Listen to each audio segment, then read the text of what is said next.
Kristina, au, aš turiu kebabą ir tau neduosiu. Nežinau, sutapimas ar ne, bet žingsniuodamas kebabų prisiminiau būtent vieną populiarią tiktokerę - Kristiną.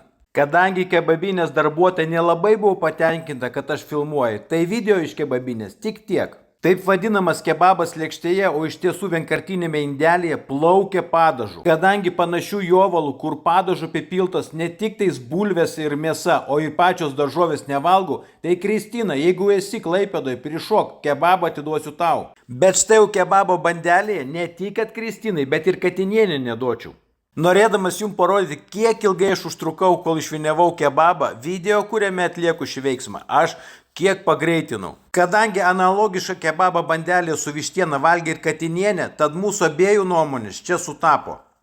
Ir jis skamba taip: kebabas su vištiena bandelėje rekomenduotinas, o kebabas su vištiena lėkštėje ne. Tad jei kas kontaktuojate su TikTok žvaigždė Feniksu ar kaip ten kyla leidžiasi Kristina, perduokit, kad kebabas su lėkštėje jos lauks lygiai parą. Vėliau aš jį išmesiu į konteinerį.